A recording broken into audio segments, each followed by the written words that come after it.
All right, hello everyone, and peace of Christ to all of you. I decided to go earlier so people who they are living in Far East they can join us. Uh, our topic today is, do Allah need us?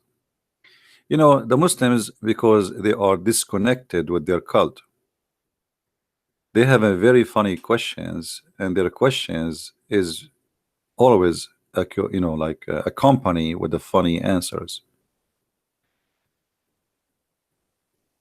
This is a Muslim website. It says, if Allah has no needs, no wants or needs, why do anything?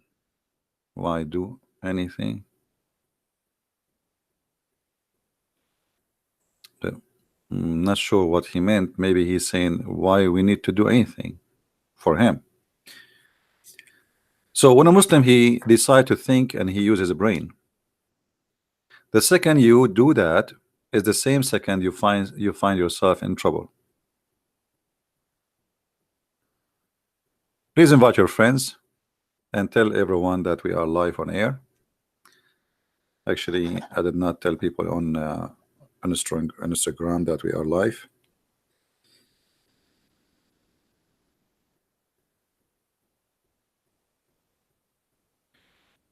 All right.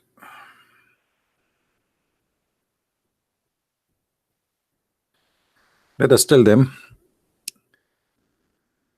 All right, everyone. Peace of Christ to all of you. We are live on air. If you'd like to join us, does Allah has needs? The answer is yes. If you'd like to join us, please feel free to come and invite your friends and join the community. Thank you. All right, we post that in Instagram so people will know we are here.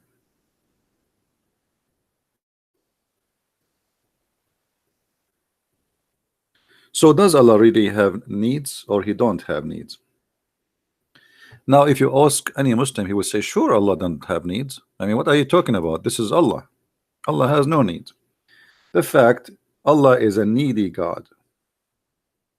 Not only he has needs, he himself is not exist without the needs.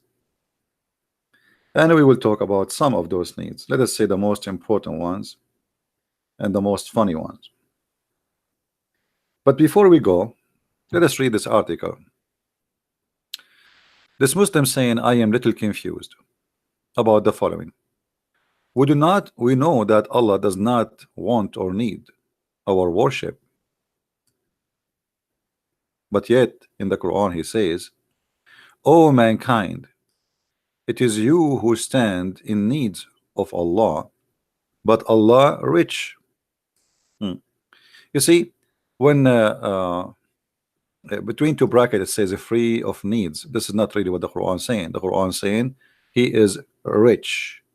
The second you say that Allah is rich, it's the same second you prove to me that Allah has needs. You see what rich mean? Think about it. When I say somebody is rich,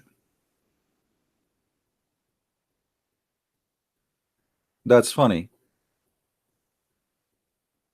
because rich is about someone he have money. Chapter 35 verse 15. Let us go to that verse in the Quran so we can understand it better.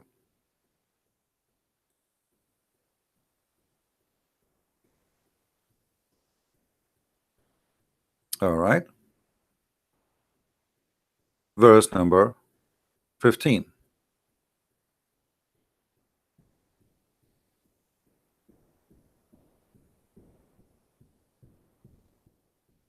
O mankind, you are poor in your relation. That's not what the Quran is saying. You see, always the confusion about the Quran is depend what liar you are reading his translation from. There's nowhere here it says in your relation. It says you are poor. That's it. This is a fabricated. Let us change the translator.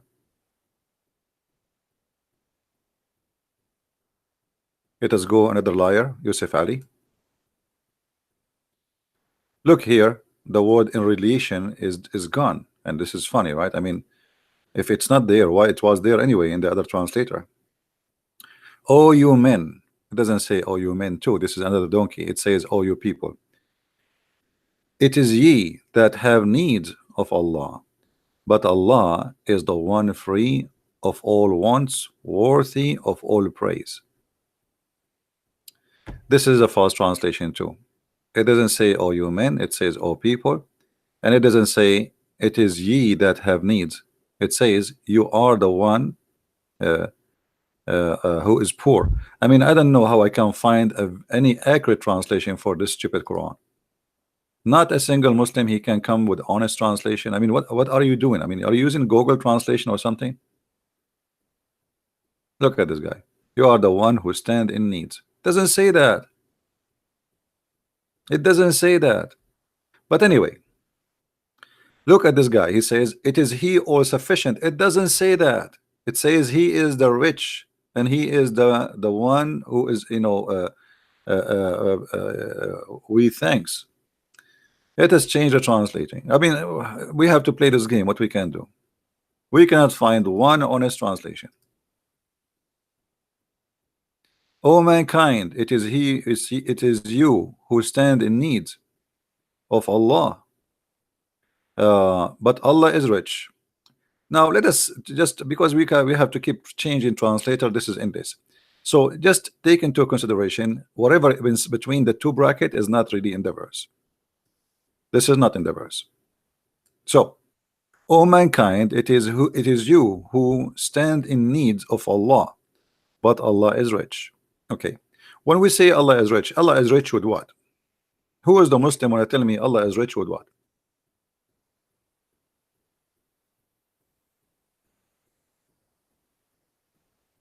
Anyone knows? Allah is rich with what? When I say I am rich,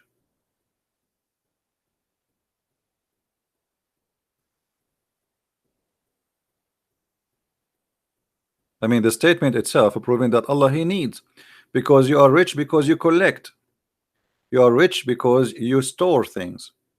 You are rich because maybe I mean you are cheap. You are rich. You are rich. You have a good income. You are rich because you make a lot of money. But when we say that God is rich, what does that mean exactly? Let us see what other verse in the Quran says to understand this verse better.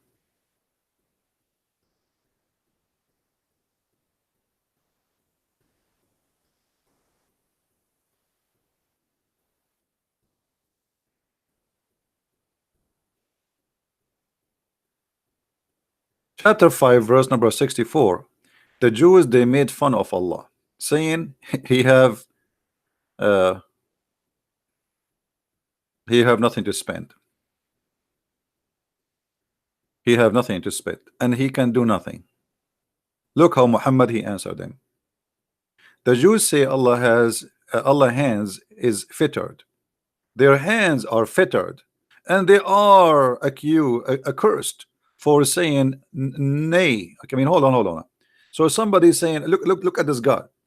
This God, he's saying, okay, the Jews, they say my hand is holding, they cannot spend, they cannot provide anything. I'm no one. It is their hand who is not spending.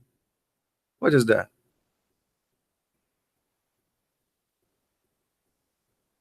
Are we listening, guys?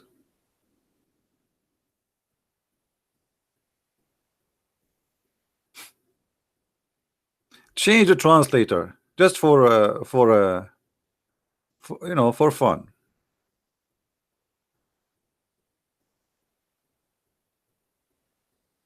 The Jews says Allah hands is tied up. Be their hands tied up, and they are accursed. What is that? It's like two women from all generations. They are fighting over the rope for the laundry. Your laundry rope is not good. My laundry rope is longer. What is that? This is God? The Jews, they accuse Allah that he can do nothing. Prove to them that he can do, not by saying no, your hand is okay, you are God, do something. Show them that your hand is not tied up. You know what I mean? You're God, do something. I mean, what this verse for? This is the respond? A verse? Okay, thank you. Now let us show you that Allah he had needs. The Jews, when they say that about Allah, they have all the right to say so. Allah, he beg for money. Chapter 2, verse number 2, 4, 5. Who is the one who will give Allah a goodly loan? How you can give Allah a goodly loan? I thought Allah has no needs. So the first thing we found that Allah is bankrupt.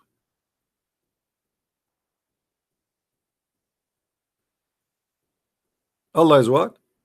Is bankrupt.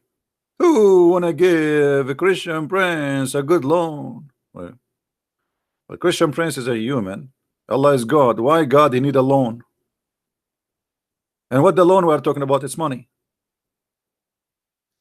And if you give me a good loan, I will give you increase your credit. Nice to meet you, Mr. Loan. Let us see different verse. Chapter 57, verse number 11. Allah is really depressed. He's asking for money. Who is he that he will lend into Allah a goodly loan? Please, please, please, that he may double it for him, and his may be rich reward. Well, you Muslims, you give us headache that Allah has no needs, and your Allah is the beggar in the street asking for a loan. Who wanna give us a loan? If you remember Mimi Hijab, when he had a debate with David Wood, less than 2 hours after the debate, he made a video saying, "Who wanna give Allah a goodly loan?" He was begging people so to send donation. He said to himself, "Oh, the Muslim now they are happy. They thought the Muslims they have a victory. So now it's time to ask for money, to beg for money." And he read the verse from the Quran. Actually, he read that verse, the first one we showed you, chapter 2, verse number 45, 245. Actually, if you hear the verse, he was reciting the verse with his voice, you will die laughing about how the Quran sound like with the voice of Mimi Hijab. Now, here, let us go to different verse. Chapter 57, verse number 18. I mean, the same chapter is full of verses. He keep asking for loan. Lo, those who give alms and those women who lend to Allah. So the alms you give is not for the people, it's for Allah. How is that? Let us see. In chapter 64, verse number 17, things get to more dramatic. And Allah he grant you forgiveness if you give him money. Read with me carefully. This is chapter 64, verse number 17. If ye lend to Allah a goodly loan, he will double your reward and he will forgive you.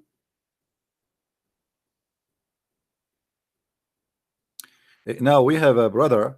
He just gave me a goodly loan. Let me show you the goodly loan. This brother, you know, I'm really thankful for those who help us. But here, our brother here, he gave me a goodly loan of $20. So if I am Allah, I will say to him, I forgive your sin because you gave me a goodly loan. I am Allah. If you give me another $20, I am Allah. I will double your forgiveness. If you give me $5, I will make your forgiveness so-so.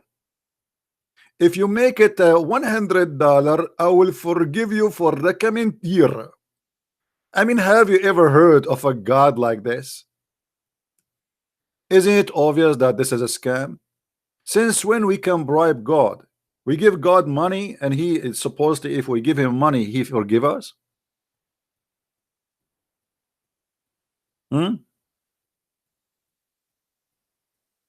What is that? So they give us speeches that Allah he has no needs, but as you see, Allah not only in need, Allah is in a trouble need.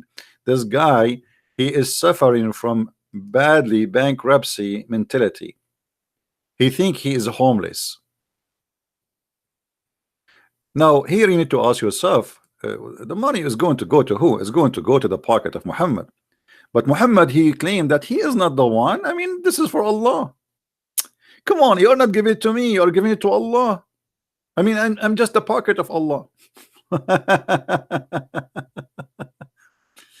So one of the needs proven in the Quran that Allah have needs is money. And yes, the Jews did not lie when they say that the hands of Allah are tied up.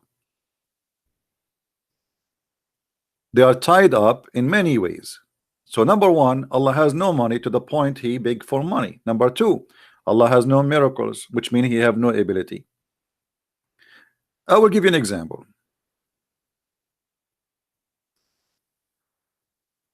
The Christians believe, and I am a Christian, that Mary, she gave birth to Jesus and she is a virgin.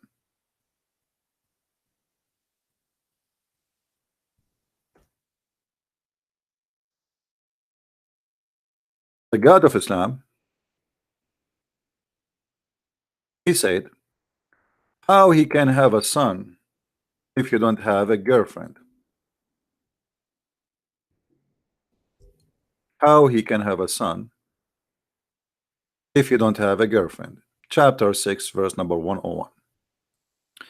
The originator of the heaven and the earth, how can he have a child when he has no girlfriend? That verse actually fit perfectly with me. Christian Prince, how can he have a child when he has no girlfriend? So how you say to Allah, you say to us that Allah has no needs, but he is speaking about his bad luck, that he cannot have a son unless he have a girlfriend. So that proving that the Jews, when they say that the hands of Allah is tied up, it's true. It is tied up. Why?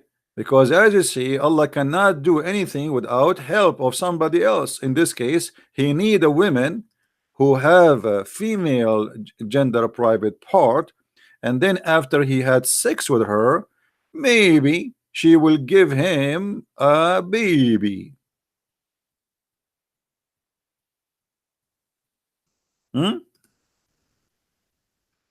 Are we following, Abdul?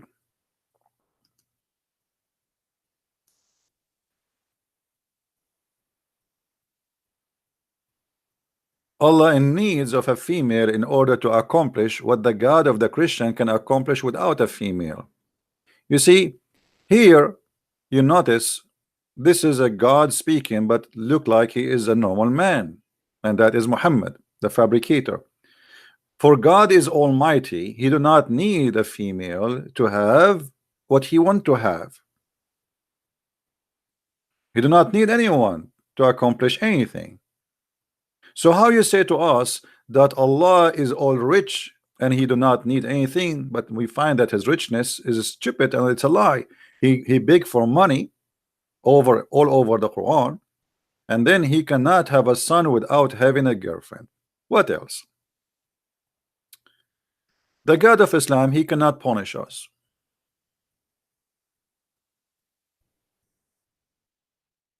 He have a big mouth, but his hands is tied up. Chapter 40, chapter 4, verse number 47, it says,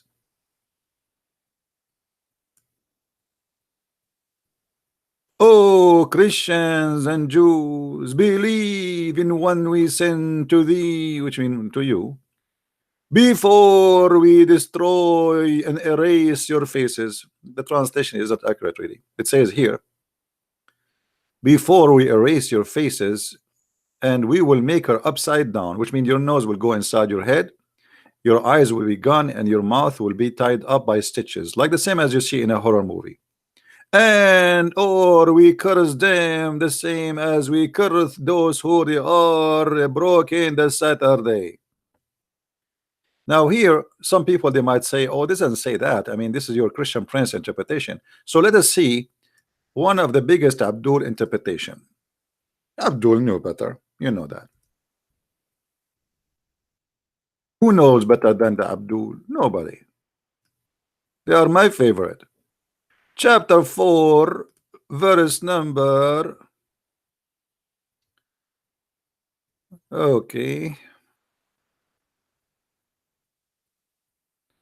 Read carefully with me, Abdul. Your God, Allah, is badly in he is we should send him to the body shop. I think he have an accident. Look at this, because this is a statement said by somebody. Obviously he have a bad accident and he lost his mind. Oh, you have given the scriptures, which mean the Christian and the Jews, believe in what we have revealed, the Quran, confirming that what is with you. How the Muslim they say to us that the Bible is corrupt, and the verse here says confirming what is with you. Let it go, let it go. Of the Torah, what Torah? It says the people of the book. It's mean Christian and Jews only, not only Jews. Uh, we obliterate faces, erasing the eyes, the noses, and the eyebrows in them, and turn them inside out and make them like naps of the neck of a flat plate.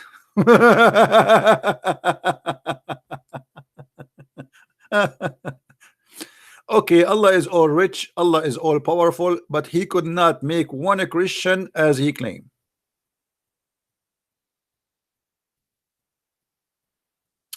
Let me help you. What does that mean exactly? You know I'm very good in art, right? I mean, all of you know already. Many very well-known artists, they used to come and learn from me art. And I am humbly, I teach them for free. I mean, I cannot charge people for that. I believe every citizen have the right to learn how to draw. So let us see. You are a human being. Okay.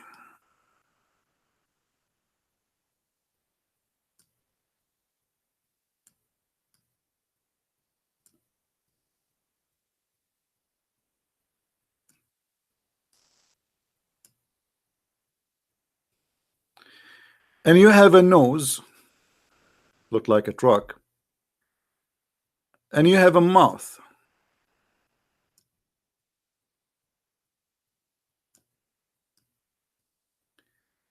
And you have ears. And this is your hair, in case you don't like the style of brother Sam Shamoun. Allah,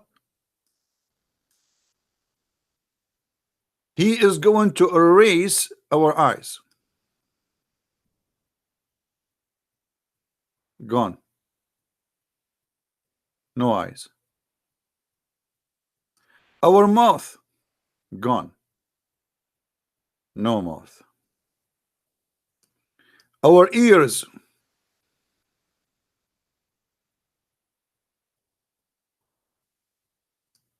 and don't forget our nose will be gone too, and will be facing the inside, not outside out. So it's going to be like this. This is how Allah will make your nose after the adjust. Your nose will go like this inside your head. So this is what Allah he threatened to do.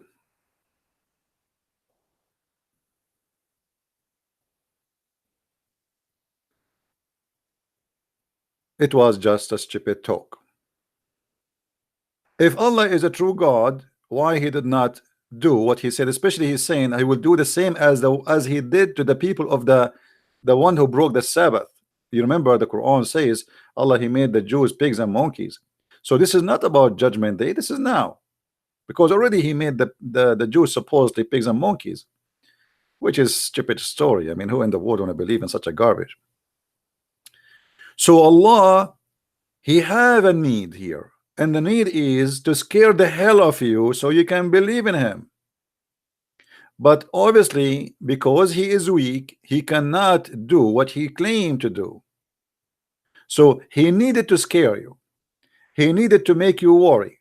He needed to make you think about it. Okay, if I don't believe in Allah now, I will wake up in the morning, I find my teeth is gone, my mouth is blocked, my nose is upside down inside my head, my eyes is gone, my ears is flattened, and my face, oh, I forgot to tell you, he said he will make your face like a flattened plate.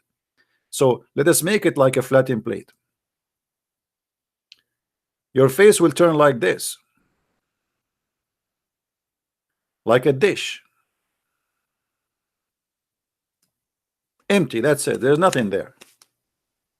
Do you see it says like a flattened plate?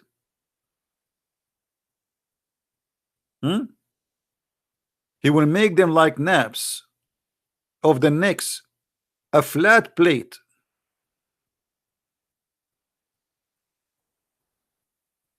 So Allah, he cannot prove himself. He threat, but he cannot do his threat, and this is obviously Allah in needs of deception and false threat, so he can blackmail you. If you don't do this to me, I will do that to you. And we find that what he would do to us is lie, because can you find me one Christian Allah he did that to him? You know, one day a Christian prince, he will die, and or maybe he gets sick or something. The Muslim, they will say, oh, see what Allah he did to Christian prince. See, brother, what Allah he did. I appreciate you, Abdul. Here now, if we go and see more verses in the most funny book in the history, it's called Quran, we will find that Allah not only he is in need, but he is in need to other people's stories. As an example,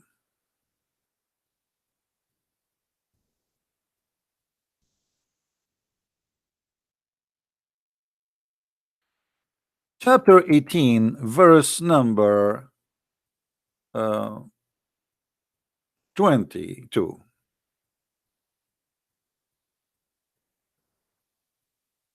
You can go right now and search in Google a story. It's called The Seven Sleepers.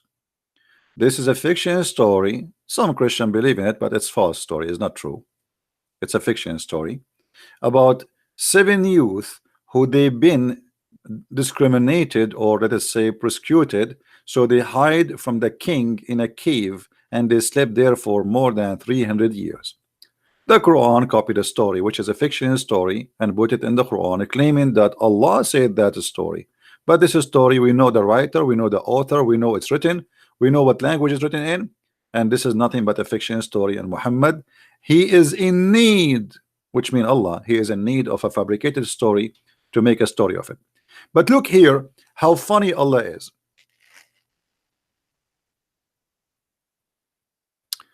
Don't ask me about different things now, guys, until I finish my topic.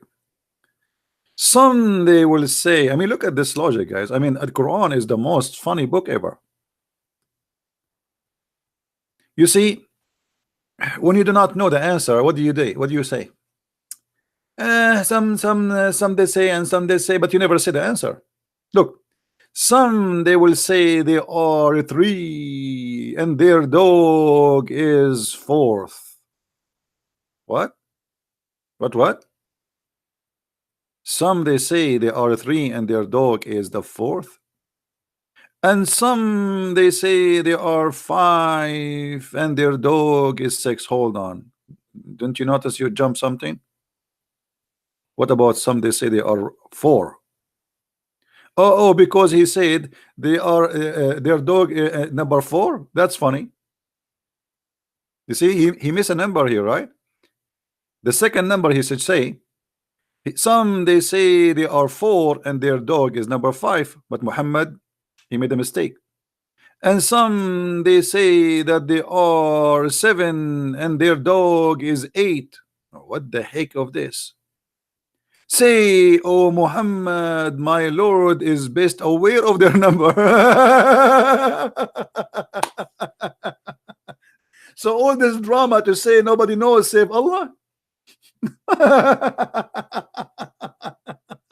What about you tell us the number?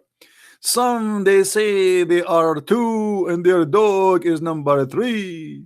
Some they say they are 3 and their dog is number 4. Some they say they are 4 and their dog is number 5. And some they say they are 6 and their dog is number 7. And some they say, let us continue until tomorrow. And then after that we say, Allah knows best, brother.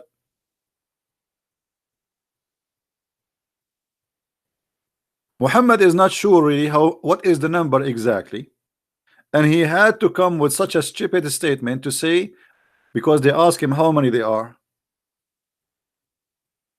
How many they are, Muhammad? So what is the answer? What is the answer? And look, just to make it more stupid, my Lord is the best of their number. None knows the number save a few. A second ago, you just said only Allah knows the number, and now you are saying the one who knows the number only few. Why? As long as few, they knew the number. So what is the number? I mean, do you see how silly? Allah is the one who knows the number. My Lord is the best aware of their number. But you just said there's other people who know the number too.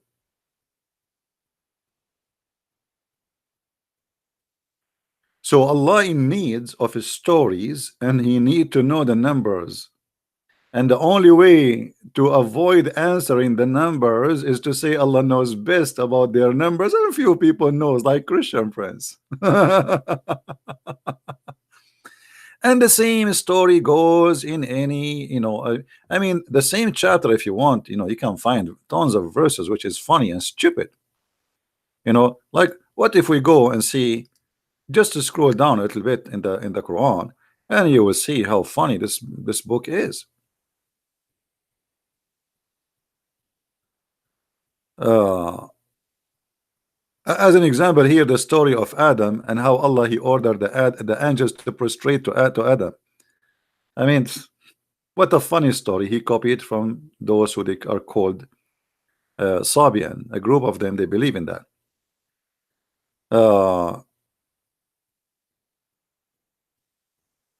Let us see. As an example, read this story. Prophet Musa's, once he was praying, a guy he came to him and he said to him, if there is anyone know the truth about God more than you? Musa said, no, I'm the best. Allah immediately he gave a call to Musa. He says, Musa, you are wrong. There's a guy, his name is Al-Khudr, which means the green. Anyone knows why his name is the green?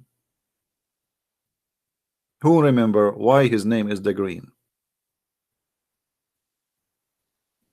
Anyone remember?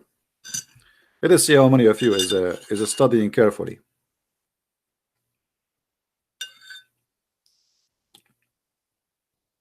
Sparky, please don't ask me about a question have nothing to do with my topic. If we finish this, you can ask me the question you want.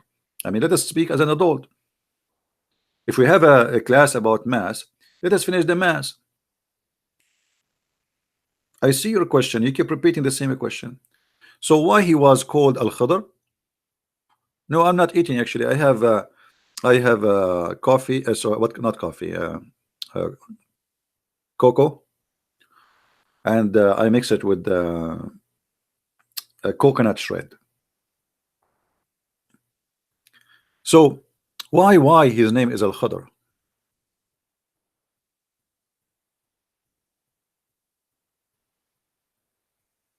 His bomb grows grass.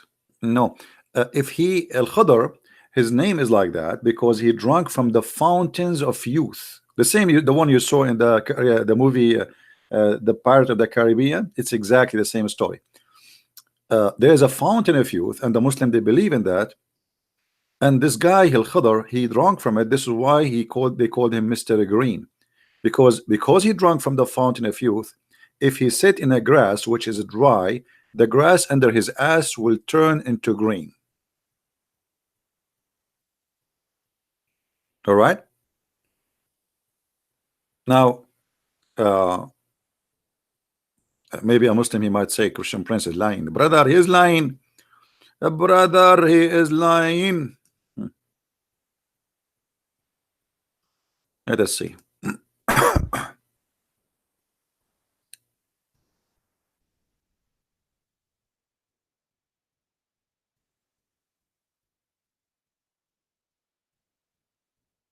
All right.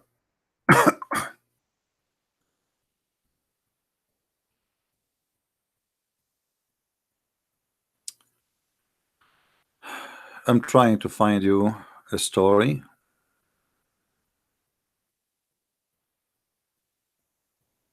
Here we go. Who want the reference? This is Sahih al-Bukhari. This is Sahih al-Bukhari, and this is the hadith number. So Muslim cannot say, oh, this is a lie, it's a weak story, it's not true, blah, blah. You know them, right? You know them. So Musa's a guy, he came to him and he asked him about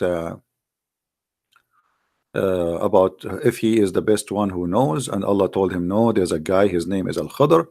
And then Allah, he said to him, if you want to learn, go and follow him.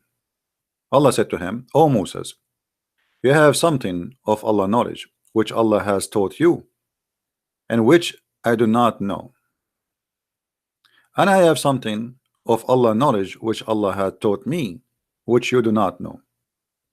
Moses said, but if I follow you, Al-Khadr said, then you, if you follow me, then ask no questions.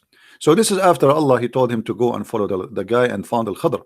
But how he found Al-Khadr, this is the story. You will see here, I'm just trying to make the story shorter. Ibn Abbas said, Allah enemy tells a lie. Ubnay ibn Ka'b narrated that Allah messenger said to Moses, etc. Okay. And then he says,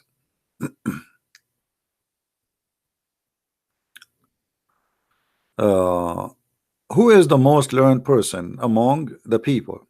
Moses replied, I am the most learned. Allah then admonished Moses, and he said to him, don't say that you are the most knowledgeable person about me. There's a guy who learned more than you.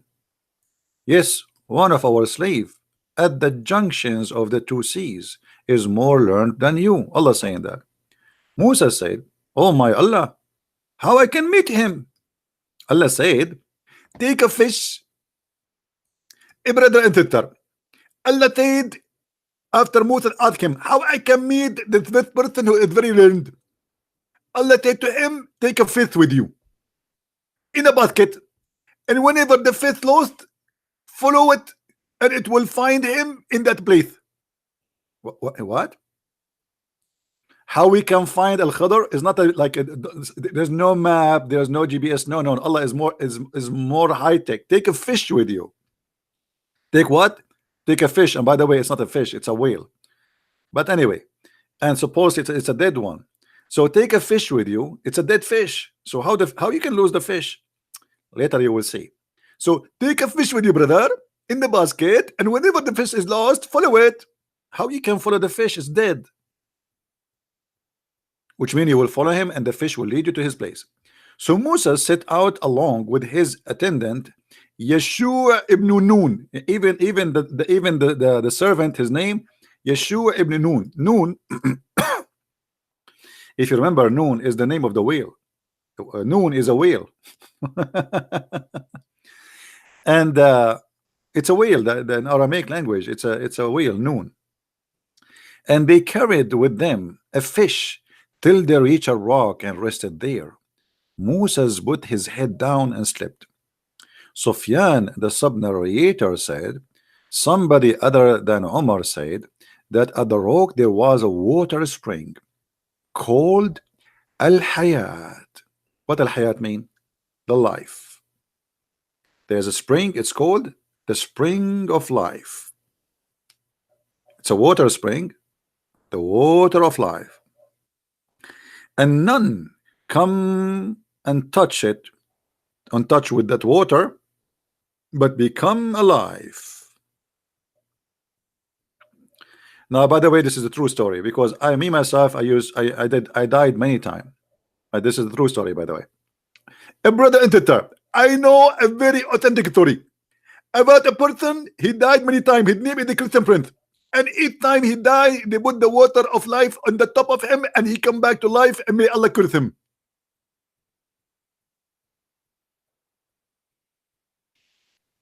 And you are telling me where the fountain of the Caribbean is coming from? So some of the water that spring fell over the fish. Look at Allah trick. I mean, Allah, He can do everything. Allah is not in need. Allah, He cannot make the fish come to life except He have to use a magical water. It's called the fountain of youth. How you say to me Allah is rich? Who is the one who made this fountain of youth? Is that a witch? Harry Potter? I turn my head up and down. I turn it, turn it, turn it, turn it, turn it around, and all I can see a fountain of life around me. I touched the water, I became a green, and right now my name is Mr. Green. If you don't believe me, I mean, that's amazing, my friend. That's so beautiful. So some of the water fell over the fish, and you can imagine the second the water fell over the fish start like you know, she's coming back to life. She opened her eyes and she looked around her, and bingo, she is alive again. And the fish, she said, I cannot believe it, I cannot believe it. I want to say the shahada, ashhadu an la ilaha illallah wa anna water of life is the one who bring me to life.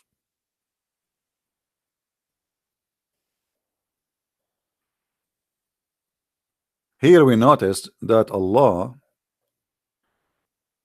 not only He is a fairy tale stories teller, but He cannot even resurrect people to life unless He use a fiction water. If you touch it, just by touching it, I mean, you do not need God, you do not need to believe in God. If you, even if you are an atheist like Job Steve, some they say is a Christian, some they say, let us say who is an atheist. If he die, so we put some water of the fountain of life in the top of him, and then he will become alive. Who need to go and see doctors or hospitals? And then the fish, my friend, the fish, after the fish run from the basket, entered into the sea. Hold on. So it happened, looked like it happened that the spring of water is in the balcony of the sea. Let me draw it for you again. I know you like my drawing, don't you? I mean, come on, we have to be honest here. Don't you like my drawing? I have no choice but to draw it. So now we have, thank you guys for those who they are making donation. We appreciate your support. So now we have here is the ocean. Let us make the ocean blue. Oh mommy, oh mommy blue, Islam is so blue. Oh mommy. So this is the beach, and this is the ocean.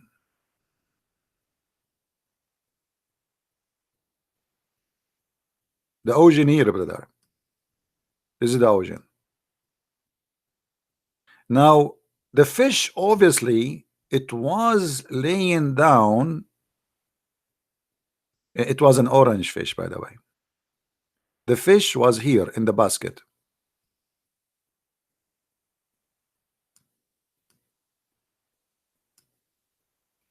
And then here there is the fountain of youth. We will make it a green because, as you see, if it touch you, make you alive, and even the grass became a green.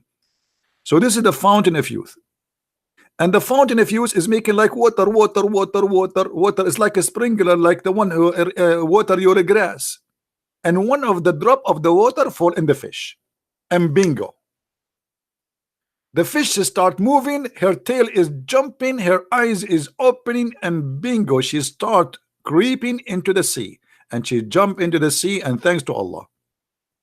For sure, this is a very true story. And if you don't believe me, I swear by Allah, it's true story. Here we go. What do you want more than this? You know, in the Middle East, they say, ask a thief to swear he did not steal, he will be they will be happiest to do so. If that will release him. I swear. So, brother, the story here is very, very true story, and we have to believe in it. Then Yeshua bin Nun, the servant, and and the Musas, they wake up in the morning and they keep going, and then when they want to sit to eat, he asked him to bring the fish. But Musa, I thought he should not eat the fish. The fish should lose. Why you are eating the fish, you idiot? They did not find the fish. All right. So they came back, retracting their steps, and then they found in the sea the way of the fish, looking like a tunnel. Brothers and sisters, this is a very true story. To make it simple for you, for those who they are not smart, because as you know, we are the Arab, we are the smartest in the world. You know, this is why Shakespeare, his real name is Shakespeare. I mean, we have to be realistic here. So when the fish jump, forgive me, I have to draw again. I cannot stop my hobby. So the fish jump in the sea. This is the sea. Okay. See. Okay, this is the sea. And should I drink the whole sea for you? I mean, come on. Okay, come next week until I finish making the whole thing blue. I mean, so this is the sea. And now, according to the story, when the fish, she jumped in the sea, she made a line, a highway, like a tunnel. And she was moving, swimming, and bingo, she stopped here. Why here? Because guess what? Prophet Al-Khidr was sitting in the top of the rock in the middle of nowhere in the sea. This is Al-Khidr. Let us make him green. Mr. Green is here. So brother Moses, when he came, brother, all what he need to do, he need to follow the track of the fish, which is in the water, but it's not a water no more, became a rock. But this is, by the way, true story. It happened to me too. I mean, I know that many of you don't believe it because you are not smart, but this is the true story. I feel sorry for you. Look at this guy, he is laughing. I mean, shame on you. This is a true story. I swear by Allah, this is a true story. What do you want more? Here we go. We prove it to you. It's true story. All what we need to do is swear by Allah. Now, the Musa's brother, let us make Musa's look with this color. When he came here in the land, he was tracking their footsteps, and they stop here. Oh, here is the fountain of youth. Here. And then next to it, they found that there is a road inside the ocean. Inside the ocean, which means in the top of the water, there's a road. Alhamdulillah. And then they keep walking, take a sleep, take a nap, walking. It's a long way. It's like in something in the beach. It's really far away in the ocean. They keep walking, sleep, walking, eating, pooping. You know, now he's doing poo-poo. Okay, now he's trying to fish some fish from the ocean because they are hungry. Now here Musa is texting his girlfriend. Here they were asking themselves, take right or left, and then his servant, he said to him, Musa, what left or right, brother? There's only one road. Hello? Musa said, you are right. I don't know what to do without you. So he keep going because there is no right or left anyway. So he keep going, and bingo, he arrived and he found where is Al-Khidr.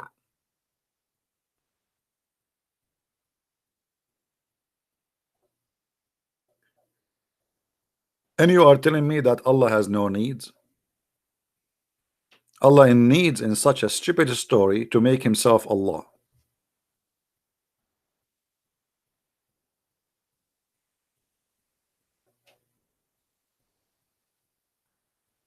Hello?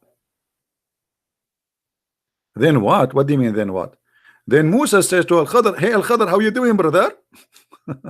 Assalamu alaikum. And then Al-Khadr, Musa, he said, Allah sent me to you so I can learn from you. Al-Khadr, he says, okay, okay, but I have a condition, brother. You ask me no questions, okay? No questions. How you ever heard of a teacher he will not he don't accept questions? So when there was an astonishing event of his attendant, again, they found the tunnel of the fish, and then they reached the rock. They found a man covered with garment. Moses greeted him. The man said, astonishingly, is there such a greeting in your land? What? Man, the greeting was astonishing for this Al-Khadr, because Moses, he said to him, Shalom to you.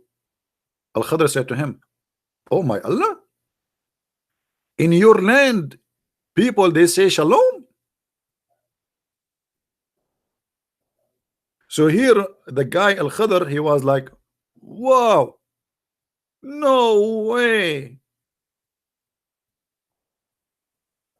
And I mean, put yourself in the shoe of Mr. Green. By the way, when I was in the like in early school, like you know, studying supposedly English, you know, English in the Middle East is a funny way. The teacher himself, he needs somebody to teach him English. But anyway, he's the teacher. So in the book, it says Mr. Brown and Mr. Green, and then like I look at the picture. Mr. Brown is a white man, and Mr. Green is not green. And I said to myself, why they are calling him brown and green? But now I understand, brother. Brother, now I understand. I mean, here we go. Al-Khadr, Mr. Green. Musa said, I am Moses, by the way. Brother, I introduce myself. I'm Moses. The man says, Moses of Bani Israel? If. The name of Moses was so famous all the way to Al-Khadr. He heard about him. He is in the middle of the ocean, nobody around him. But are you Moses? Oh, you Moses from the children of Israel?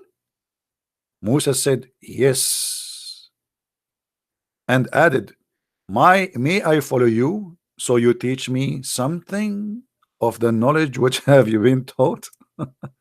And here chapter 18 verse number 66. Al-Khadr humbly he said, O Moses, you have something Allah taught you I do not know, and I have something Allah taught me and I do not know. But already Allah, he says that Al-Khadr is more knowledgeable, but this guy is being doing taqiyya now. So he said to him, Moses, but I will follow you. Al-Khadr said, then if you follow me, ask no questions about anything until I myself speak to you concerning it. Chapter 18 verse number 70. After that, both of them proceed along the seashore. I mean, the story there is stupid, and you know, you can read it, but here you will find something very funny. A sparrow came and sat at the edge of the boat and dipped his beak into the sea.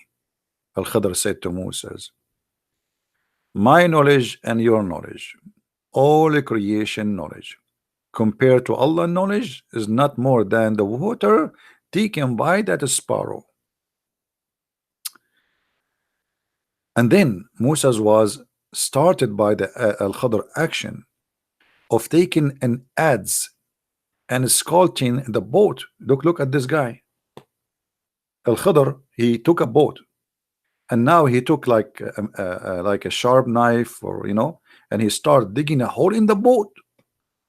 Moses, he could not believe it. They are going in the boat with people. You know, there's people who they are like and here you notice the story. I mean, how they found the boat. I mean, suddenly he was in a rock in the middle of the sea, and suddenly there's a boat and there's people. Ask no questions. And then he started digging in the boat. Moses, he could not believe it. What are you doing, man? You are making a hole in the boat. We will drown. Moses, Khadr said to him, I said to you, ask no questions. And later Al-Khadr told him why. Because there is a pirate is going to come and if he see that there's a hole in the boat, he will not take it. Oof, oof, oof, oof, oof, oof. But now we will die. He will not take it. That means it's not usable. So what the point now? We will die. We are going to drown. I mean, the wisdom is beyond imagination. Anyway, I will leave the link for you in the chat, so you can read it by yourself, because the story will become more hilarious. We need to focus a little bit more in the topic. So as you see, Allah have no needs, but yet He is copying stupid stories, fiction stories from all generations, exist long before Islam. If you go and read the story of a person, his name Gilgamesh or Gilgamesh, you will find that the story of Gilgamesh include the fountain of life, the guy who went to look for fountain of life, the secret of life, etc. So Muhammad is nothing but a thief, and his God not only in need, he is in need even of fictions to make himself God.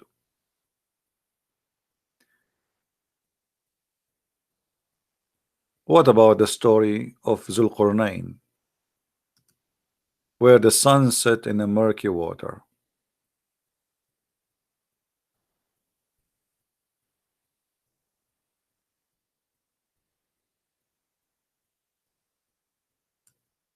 Allah needed Zulqarnain to make himself sound like a god. What kind of god? He says that Zulqarnain is one of our messengers. When Zulqarnain, which is Alexander the Great, is a bisexual, or at least he is a homosexual, and he was nothing but a criminal, whatever you want to call him. Yes, he was victorious, but doesn't make any difference. He attacked nations, he subdued them, he subjugated them, he take them into slavery. So Allah, he needed Zulqarnain to say he is God. Why? Because Zulqarnain is sent by him.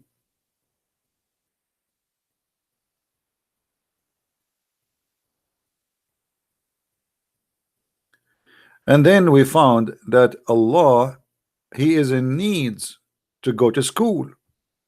Allah in the Quran, he says Zulqarnain, he follow a highway, a road, till when he reached the sitting place of the sun. Since when the sun have sitting place?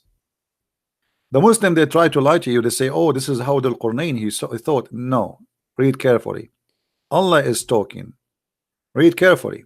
They will ask thee of Zulqarnain, say, I shall recite into you remembrance of him. Who's talking? Allah.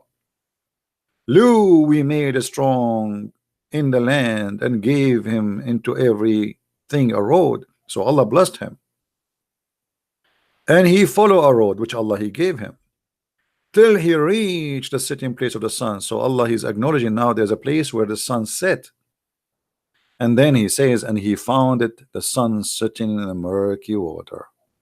The Muslim, they try to lie to you and says this is how it appeared to Zulqarnain.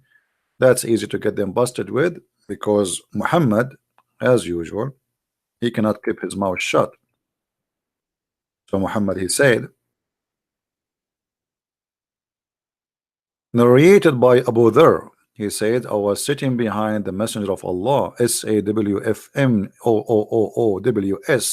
Mercedes-Benz, who was riding a donkey while the sun setting. He asked, do you know where this is set? Guys, close your eyes. Please close your eyes. Imagine you are behind the Prophet of Allah. I'm so glad I am not in the front of him. Behind is more safe and secure. And then the Prophet, he speak to you and he says, do you know where this set? And like, point. And now because you are a fool, you do not know where this set. Huh? Prophet of Allah? I replied, Allah and his apostle knows best. And for sure, this is a very perfect answer, brother, because if you say something else, the Prophet, he will kill you immediately. He said, it's set. Hear the wisdom now. Please be quiet. I mean, come on, show respect to the wisdom. The wisdom is coming from heaven. This is a heavenly wisdom. It's set in a spring of warm water. And you know, all my life I ask myself a question: do the sun take a shower with cold water or hot water? And unbelievable. The Prophet, brother, he taught us right now that the sun sit in a warm water, which means she like to take a bath in a hot water, and that is priceless.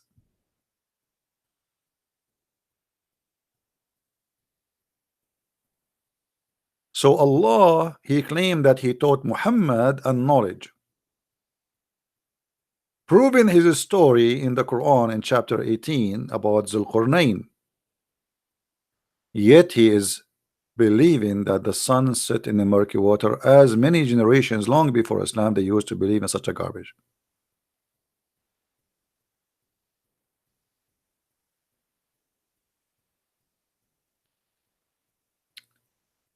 Let us move on so we can warp this subject up. What about Allah? He cannot fight his enemies.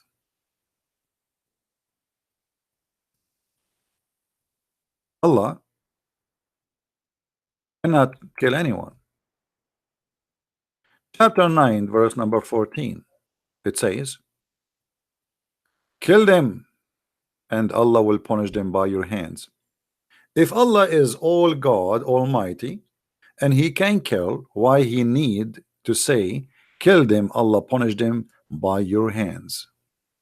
What happened to his hands?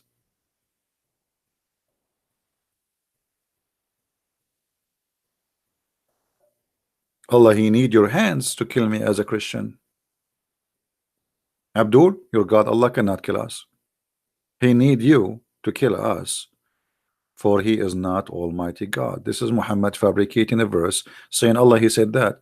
Well, Allah, if you don't want that, I mean, he don't want us to be exist. He just, don't you Muslim, you say if Allah wants something to happen, he say be, and it was. So Allah, he cannot kill unless he used some fool to kill. Even we hear ISIS and Al-Qaeda repeating a verse.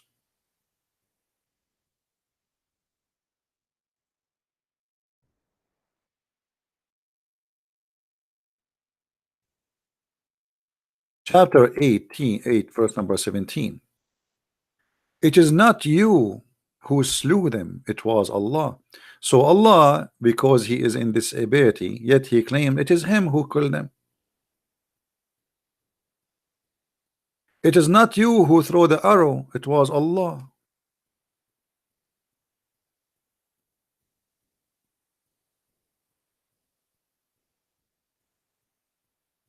Allah is a disabled God. He cannot kill. It is not you who throw the arrow, it's Allah who throw the arrow. But all of us, we knew that this is garbage.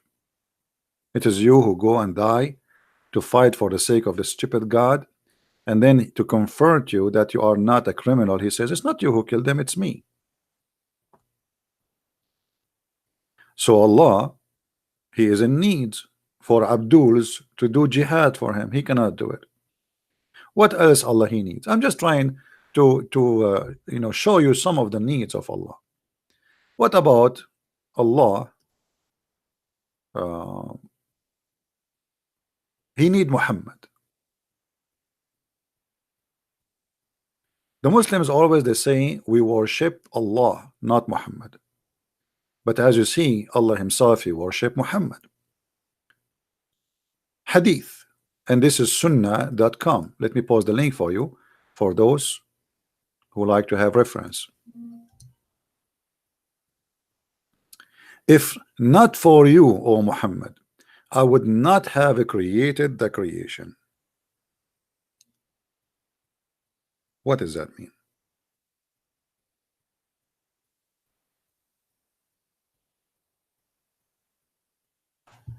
Allah without Muhammad is nothing. Allah without Muhammad is bored. Allah without Muhammad have no desire to live or to create. Allah without Muhammad is not even worthy. Allah without Muhammad will not be known. How we will know Allah if he did not create us? So why Allah he created everything? Because of Muhammad. لولاك لولاك ما خلقت الأفلاك. What do the respected ulama, which mean the scholars of the religion and Sharia, says about this hadith? Which book this hadith, etc.? The answer. Read carefully the answer. This is not my answer. This is the Abdul answer. Indeed, indeed, brother. The Prophet of Allah, Allah pray on him and salute him, is the reason for the creation of Adam alayhi salam and the universe. If the Prophet of Allah was not to exist, then the Arsh, which means the chair of Allah, the Lawh, which is the book of Allah, and the Qalam, which means the pen of Allah, the sky, the earth, the heaven, the hell, the trees, the stones, and all other creatures would not exist. Are you telling me that even Christian Prince will not be exist? How horrible.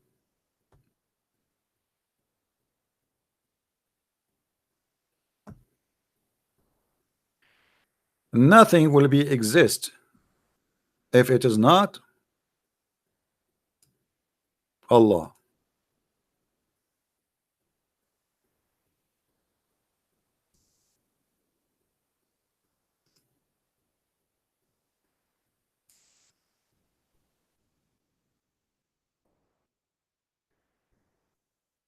Oh boy, people they text me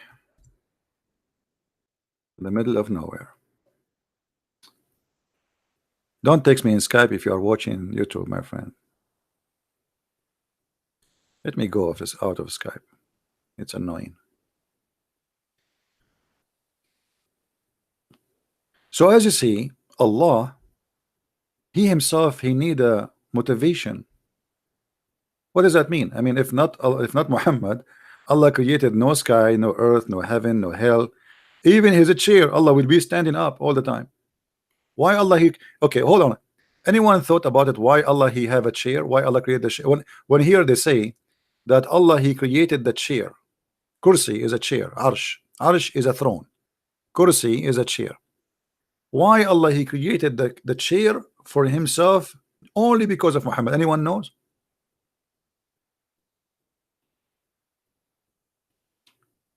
Anyone knows? Why Allah He created His chair just because of Muhammad? Any Muslim have an answer? Because Muhammad, Allah He need to write the name of Muhammad somewhere, brother. So Allah, okay, because all of you, most of you are slow, not like smart like us Arab. I have to help you with some art, brother. Forgive me. I mean, what I can say. I wish all of you are Arab. I wish, but I am not Allah to make you Arab. We are the smartest people in the world, brother. Okay.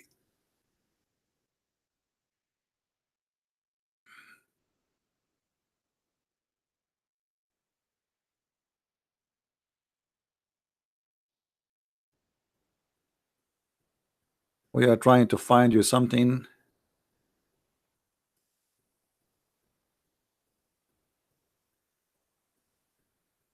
All right. Hey, brother, this is the chair of Allah, brother.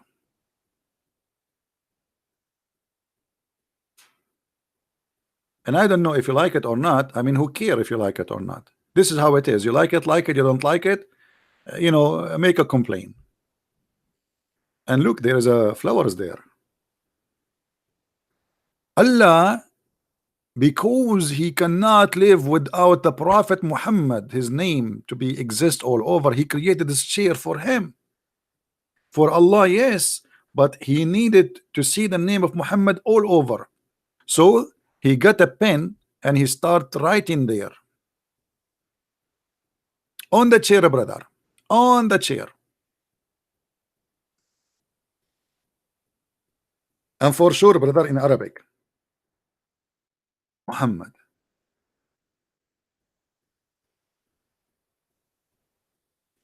Muhammad.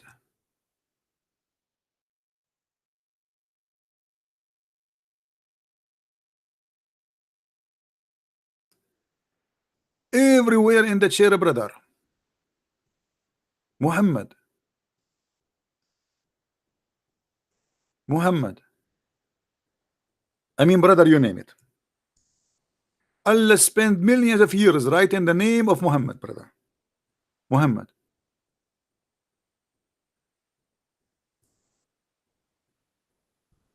And yet the Muslim, they say to us, we don't worship Muhammad. Obviously, Allah, your God himself, you worship Muhammad. There's no Allah. It's a fabricated name. The whole point is Muhammad. Allah have no authority. He have no throne. The throne, the reason he have a throne because of Muhammad. Allah, please don't sit, because if you sit now, you are sitting over Muhammad, and Muhammad will kill you. Have you ever heard of a stupid cult more than this? And the funny, the Muslim, they say to the Christians, you Christians worship a man. No, we don't worship a man. We worship God who came to us as a man. But you Muslims, you worship a man who is sexually maniac, mentally idiot, stupid in knowledge, mad in behavior, and even his sex has no proof of it, to the point the hadith says that the prophet, he used to imagine himself having sex, but in fact he never did. Oh boy, I would not like that to happen to me.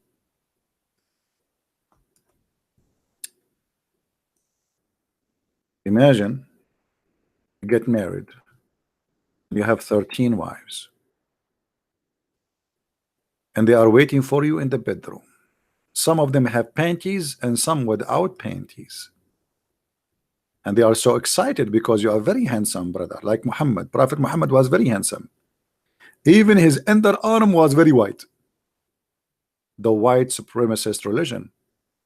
The prophet continued for such a period of time, imagining that he had bang with his wife, but in fact he was not doing that. So what he was doing, Abdul? He was imagining what then? I mean, what happened? I mean, I understand he have no witnesses when he went to the heaven. He have no witnesses when he went to Jerusalem. He have no witnesses for anything. But even sex, there's no witnesses. I never heard of such a thing. I mean, sex with the wife, at least there was a wife there having a witness. Even that, it turned to be false.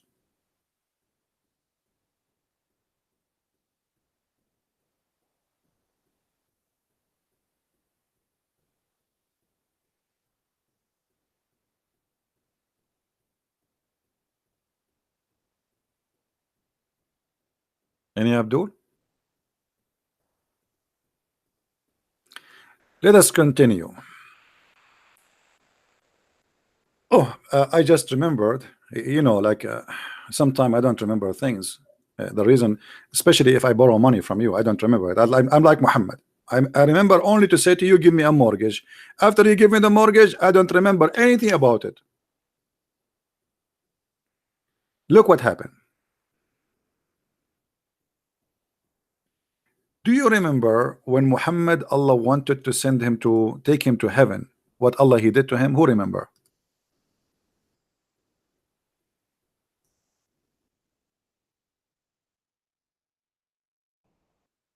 Anyone remember? When Allah he wanted to send Muhammad to heaven, what he did to him?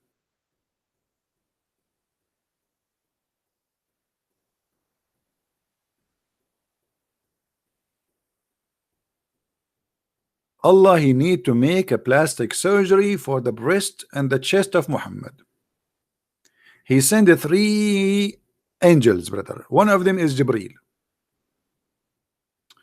And then they came to Muhammad and they lay him next beside the well of Zamzam. Zam. It sounds like Chinese sometime.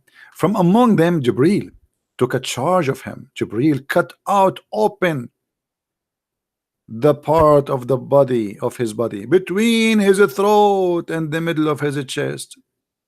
In different hadith it says all the way to his testicles. And he, brother, took all the material in his chest. the abode and he washed it with Zamzam water. Hold on. Allah want to take Muhammad to heaven. Allah do not need anything. Why Allah need to make a surgery for his prophet in order to take him to heaven? And now he is using water to wash the material. What is the material there? Are you serious? Allah, he used water to wash the material in the chest of the prophet? Are you sure?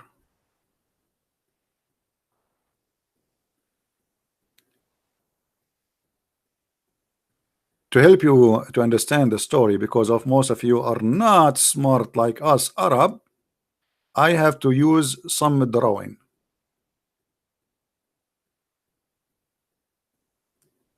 Jibril brother, he come and he have a very big knife with him like ISIS.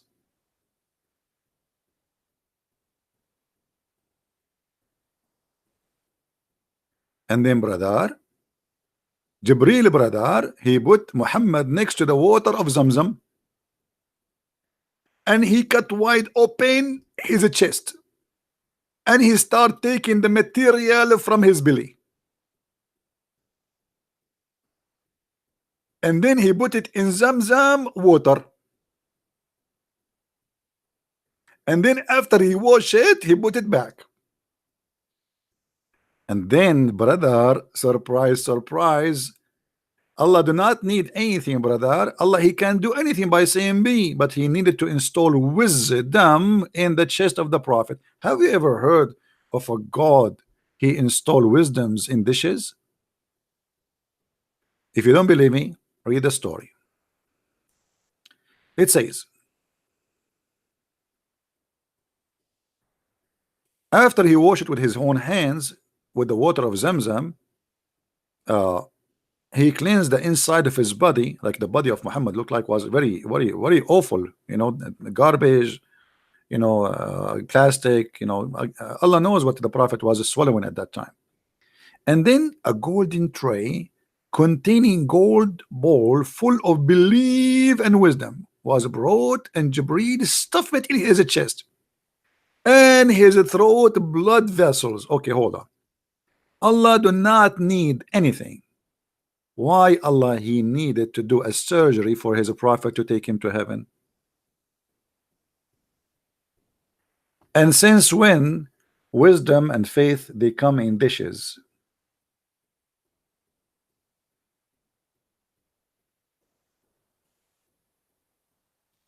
So my friend, when the Muslim they say that Allah is rich, Allah have no needs, we find the stories of the Quran and the Hadith confirming that Allah is really a fiction, stupid God, cannot be exist, and you have to be truly a stupid naive to believe in such a story.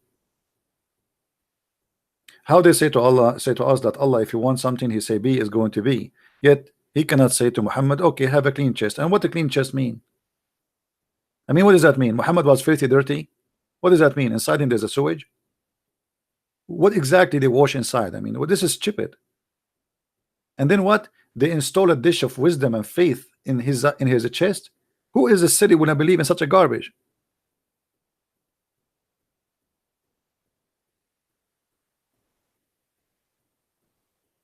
Do you know Mr. Sayyid Ahmed Hassan?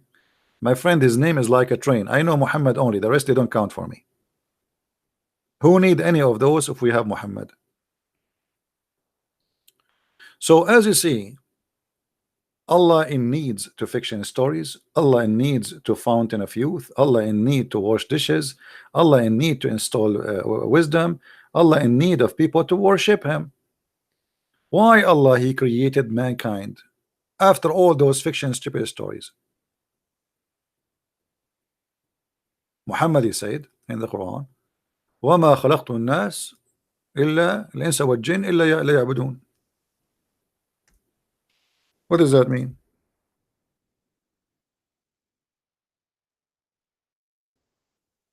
I created not mankind except to worship me. So Allah he need to be worshipped. That's the only reason. Allah, He needed, He's lonely. He created people just for a purpose, to satisfy His needs. I created the jinn and mankind only that they might worship me. If you go in the hadith, that will be explained better by this hadith. The Messenger of Allah said, by the one whose hand in my soul, which means he swear by Allah, were you not to commit sin, Allah would replace you with people who would commit sin and then seek forgiveness from Allah and would forgive them. So if you don't commit sin, Allah will destroy you. Why Allah He don't like you not to commit sin? What's wrong with Allah if you are a good person? Because the purpose of you is to worship Him and beg for His forgiveness. Please, Allah, forgive me. So this is in total consistent with the verse in the Quran where it says Allah He created mankind and genie, chapter 51 verse number 56, only to worship me. It's just for His benefit, not for your benefit. What is the benefit? Allah He need a benefit from you to be worshipped, to beg for forgiveness. And this is why if you don't beg for forgiveness because you did not commit sin, if you do not commit sin, you don't beg for forgiveness. And then Allah, what He would do for you, there's no need for you. So begging for forgiveness is the way Allah He wants you to be. He have a need. He like to hear people saying, please, please, please, we need you. That is a mental illness. He's not creating you because He like you, not because He's good to you, not because He's a nice God, but because He needed your worship and begging.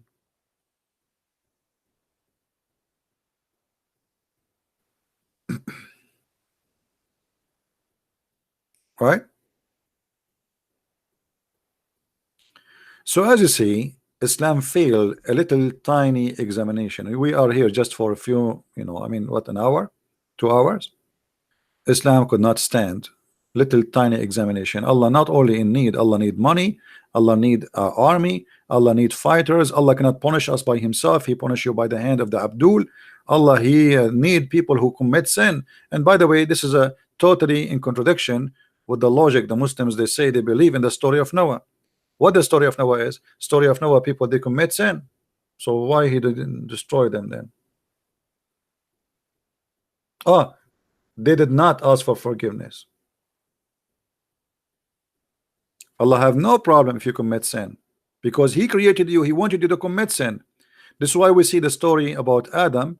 If you remember, Muhammad, he claimed that Adam, he commit sin because it was the plan of Allah.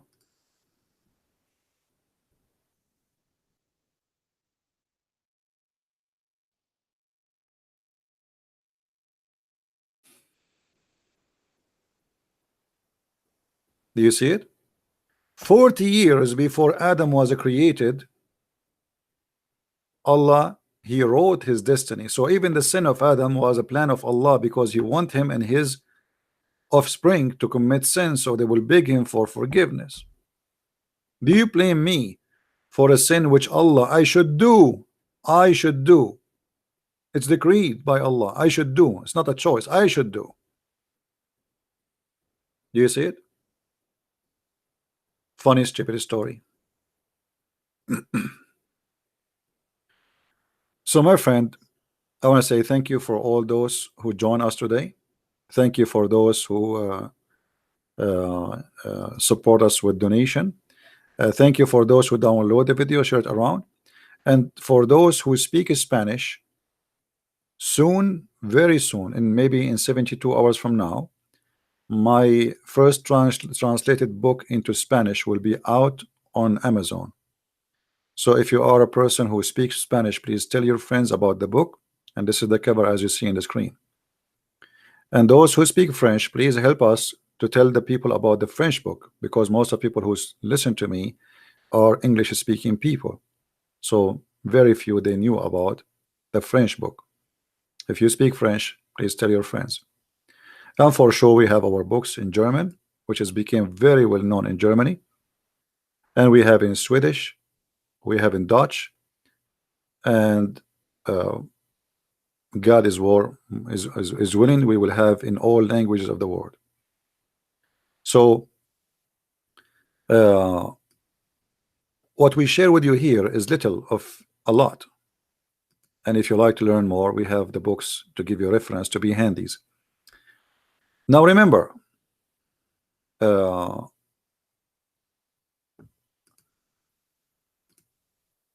best way to learn is to have a good teacher, but a good teacher cannot make you educated unless you are listening and you want really to learn.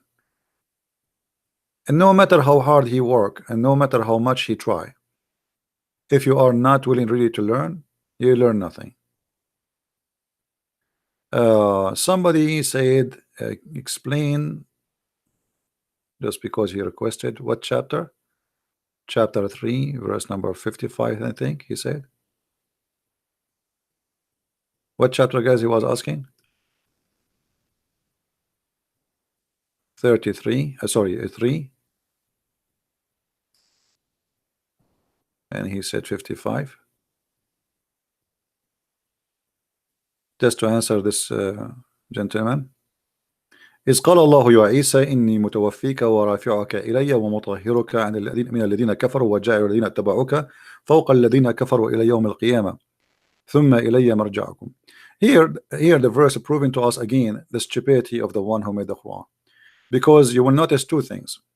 First of all, the translation is false, because it says, "Oh Jesus, not I am gathering you, I am causing your death, you will die, and then I will take you to heaven." The Muslim translation, they lie, they say, "I'm gathering you." Why? What do you mean gathering you? He was a part, he was pieces.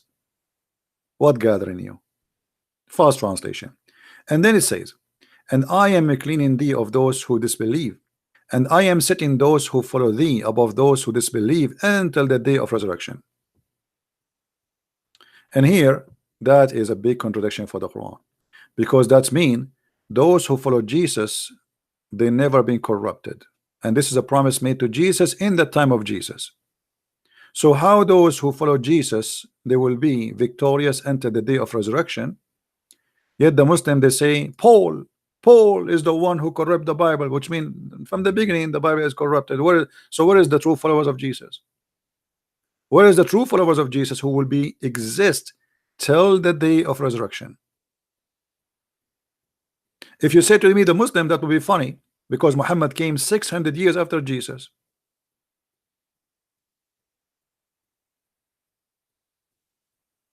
Right? A Muslim saying I'm a big liar. Okay, you can say that as you wish, but you cannot prove me to be a liar. It's your prophet who lied when he said there's a flying carpet. Who is a liar? It's your prophet who promised you endless penis, big ass 1 mile. It's your prophet who promised you 70 years orgasm. All of this is not a lie for you, and me reading your verse in the Quran make me a liar? That's funny. You don't dare to call me. He's a potato. Oh, there's no screen. Sorry, guys. There's no screen. Forgive me. There's no screen. All right. Yeah. As you see here in the screen, let's read it again.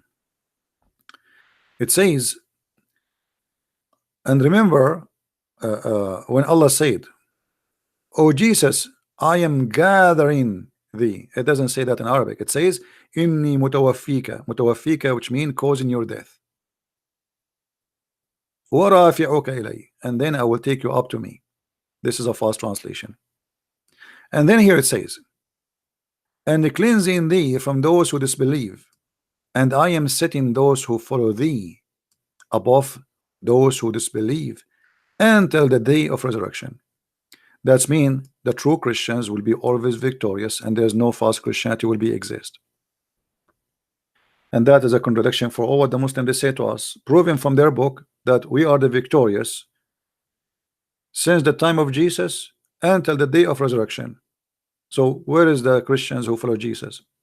If you say those are the Muslims, that's can't be true, because this is about Allah promising Jesus in the time of Jesus. The Muslims are not following Jesus. They don't have a book. It's called the Book of Jesus to follow Jesus. They are following a guy. His name is Muhammad. Believing in Jesus does not make you follow Jesus. Secondly, is speaking about from the time of Jesus until the day of resurrection, which means including the period of 600 years before Muhammad show up. So why they lie and they say Paul corrupted Christianity?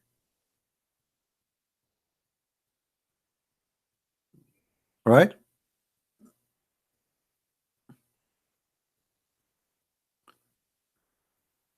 Someone saying we must forgive, we must love.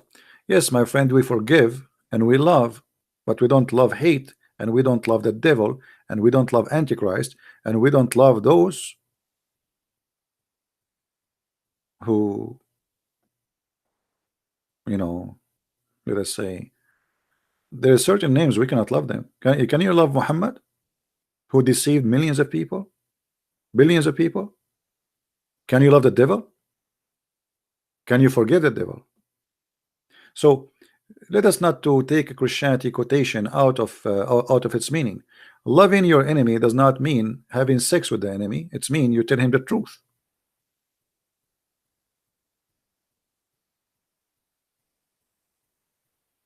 Right?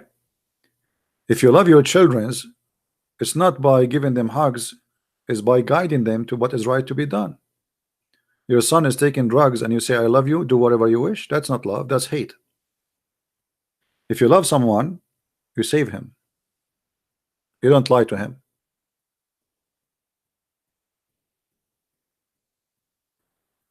Say pray. What? Hold on. But Allah says SAWT, pray Jesus according to Shamun. I don't know what they mean. My friend from Indonesia, I do not know what they mean.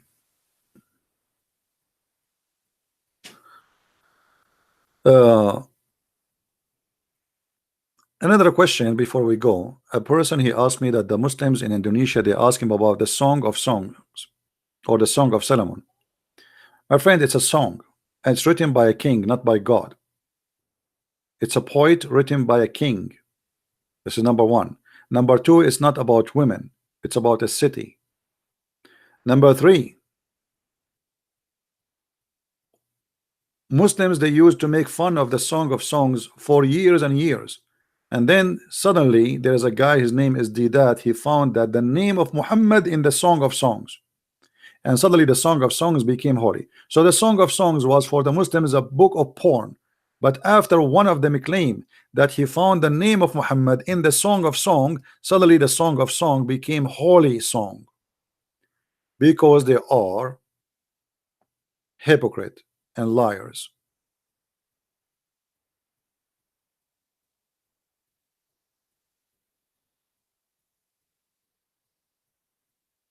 Right?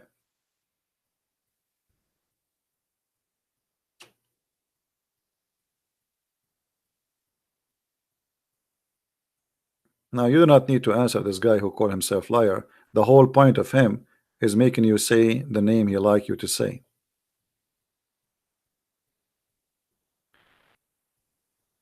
Muslims, they have no ability to answer. Everything the Muslims they claim is proven to be false from their book, not from any book else. I do not need any book. A Muslim, he says to me, "Oh, Jerusalem, oh, Israel is the land of the Arab." Since when? Even your God Allah never mentioned that. Even your God Allah, he says this is the land of the Jews in chapter 5 verse number 21. So even the most famous problem in earth known to be proven from the Quran that it's not true.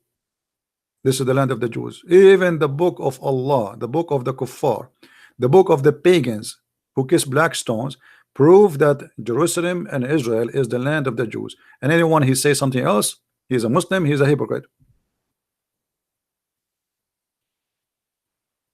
This is your book. Allah told Moses to say, go and enter the holy land which Allah assigned into thee. So why you lie?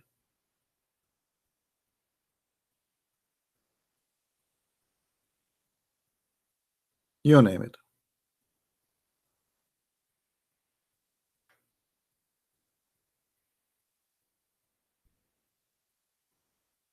We asked him that already. You're a moon god.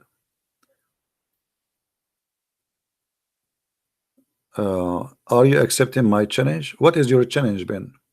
Why you don't call me? You want to call me Ben? Do you like to call me? I like to accept a change when they are hot. Do you like to call me? Or you are a person who make a challenge in the mirror?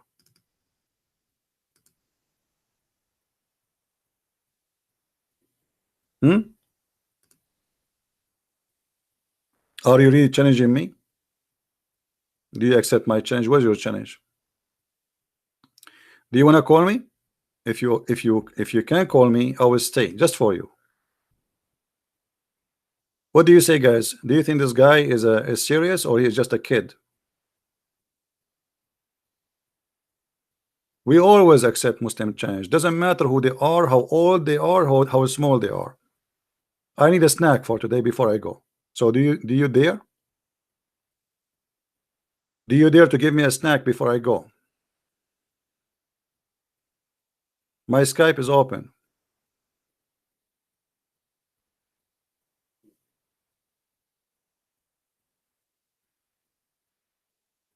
All of us, we need a snack. You are our snack for today. Call me. Be a man.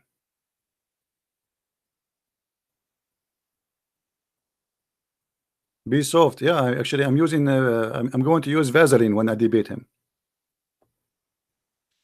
What happened to you? What is your text? A second ago you were challenging me. Now you are not. I don't see you moving. What happened to your tail?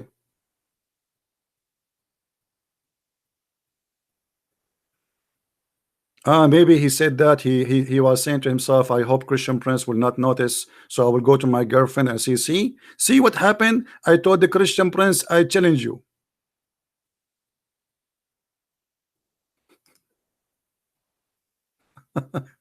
Go to your 4 wives, and I will not mention anything. Whatever happened in Vegas will stay in Vegas.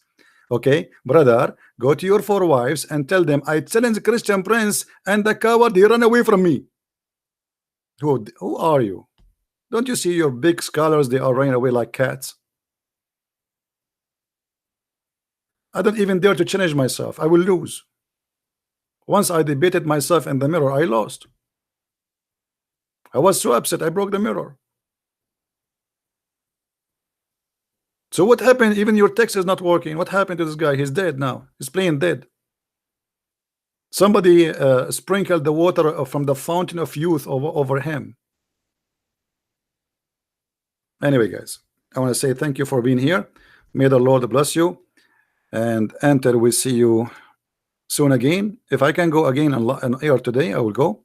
If not, I hope by tomorrow, God is willing. And enter, we see you again. Christ is Lord, Islam is false. And thank you very much for being here. Take care. Bye-bye.